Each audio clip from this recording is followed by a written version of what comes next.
PG, patnubay at gabay ng magulang ay kailangan sa mga batang manonood.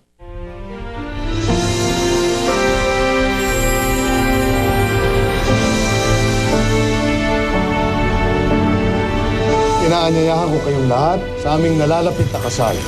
Ang saya ko nga nung sabihin ni Bernard na buntis ka na. Akala mo naman unang apo ni Mama sa paslupang babaeng yon. Kailan mo pa sasabihin sa mapapangasawa mo na may anak ka sa pagkadalaga? Bernard, ina ako at hindi ko kayang gawin sa anak ko pinagagawa mo sa akin. Ayoko siya maging pag-isa. Paalam. Nay! Buka ka na ba, anak? Sandali lang! Para po sa inyo. Elisa! Elisa, gumising ka! Elisa! Tulungan niyo ang anak ko! Elisa, gumising ka, Diyos ko! Kailangan niya ba isang sa ospital? Tulungan niyo kami, Elisa!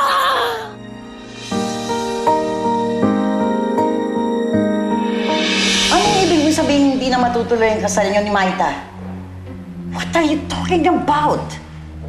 Ma, hindi na matutuloy ang kasal namin ni Maita dahil ayaw niya nang magpakasal sa akin.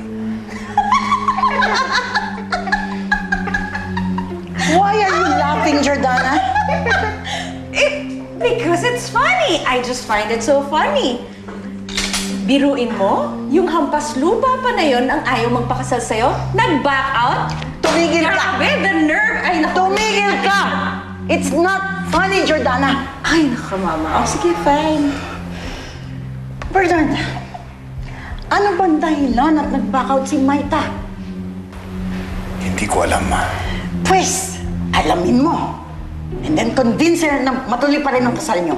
Huh? My God, dala-dala niya ang apo ko. Bernard, matanda na ako.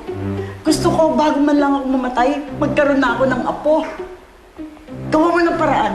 Gawa mo ng paraan na matuloy pa rin ang kasal niyo. Sige, Ma. Kausapin ko siya ulit. I'll try my best.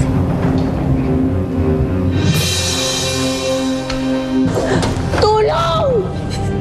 Tulungan yung anak ko! Tulong! Tulungan yung anak ko! Tulong! Kami na po ang bahala sa kanya. Elisa, anak!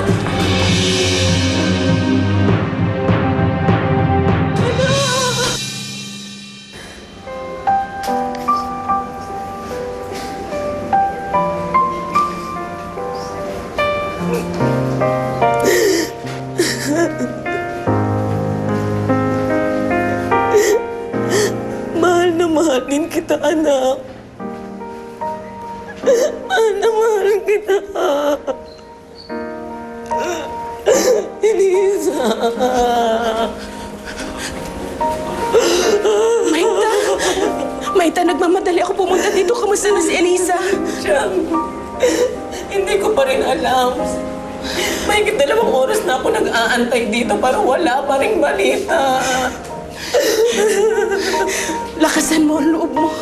May awa ang Panginoon. Walang masamang mangyayari sa bata. Siyang, sana nga. Sana nga.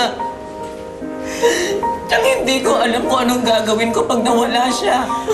Iniisip ko pa nga lang parang mapapaliw na ako eh. Elisa. Tama na.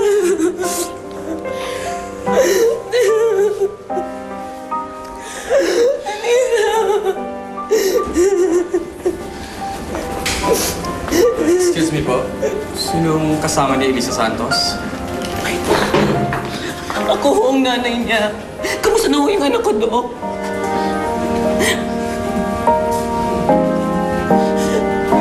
Malakas ang anak niyo, Mrs. Talagang lumalaban siya.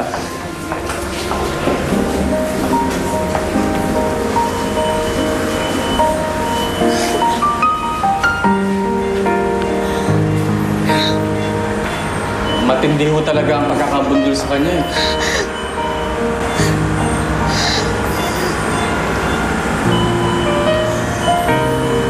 Stable na ho siya ngayon. Pero Mrs., kailangan ho talaga siyang maoperahan as soon as possible. Dok, ano ang problema ng anak ko? Eh, pinas-CT scan ko na ho siya. Meron siyang internal hemorrhage. Kailangan na siya makapira. Eh, bakit hindi niyo pa siya operahan? Eh, Mrs., malaking pera ho ang involved dito eh. Kailangan yung mag-down payment. Mga 20,000 ho eh. Pero, wala ho akong pera eh. Mrs., kailangan yung gawa ng paraan. Buhay na ho ng anak niyo nakataya dito.